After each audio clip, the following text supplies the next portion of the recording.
See, astral travel still means going from point A to point B. So it must mean there's some finite being that goes from A to B. The Guru is beyond astral travel. He is point A and point B. That's when I said, if we knew who we really are, there'd only be one of us here. There is only one consciousness in the whole universe. And when you cut through the drama, you reside in that place. In this place. In here. In here. In here. Now, do you understand what chit means? Absolute knowledge. Absolute knowledge. I mean, can you imagine what you've been doing? You've been, when I said to you, there's nothing I can say you don't already know, you didn't believe me. You didn't really believe me. You thought I was putting you on. I mean, you are actually probably, and I do the same thing, you go into bookstores and you buy a book like there's something in the book you aren't. You realize you're already the book, if you but knew. I mean, my teacher, he's a very pure being. He's not as high as the Guru, but he's got a number of siddhis or powers. He'll take a book like this, he'll pick it up and yeah, there are some things in it that'll be helpful to you.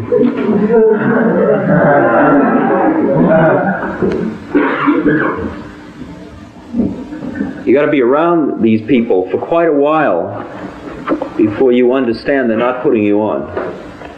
In their world, there are no hypes. There's nothing but total truth, total purity, total purity. They live in the spirit. They live in this place.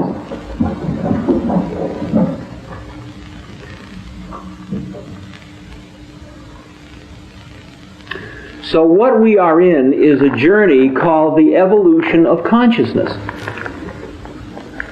It is God coming to know Himself, which finally becomes Himself.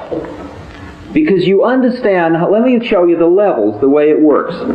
You're at the physical plane, where you're receiving vibrations at a certain rate, so all you see when you look around you in this room are other gross physical beings.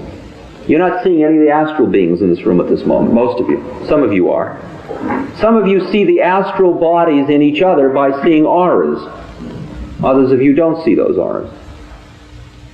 Some of you, when you see the aura, you think it's a trick that the light's playing on you. Because you don't trust the processes that happen in you. Many of you are higher than you let yourself be most of the time. That's the fact of the matter. Most people are constantly having experiences where they break through the veil and they reject it almost all the time. Because it doesn't fit in with the existing model. It's always happening. The physical plane is the plane at which you're at this vibrational rate, and you've got a body, and what keeps you there. Now you've got to understand what I'm going to say about desire is what keeps you there is your own desire. The only reason, like Ramakrishna Paramahans, the beautiful, beautiful saint in India, Ramakrishna. Ramakrishna was in such a high state, he had a terrible time staying in his body. It was a terrible problem. He kept drifting off. And he had to keep creating desires in order to stay in his body, in order to hang out for because his trip was to help people do their thing, I guess. I mean, I'm not in cosmic government, so I don't recall giving him his assignment if I did.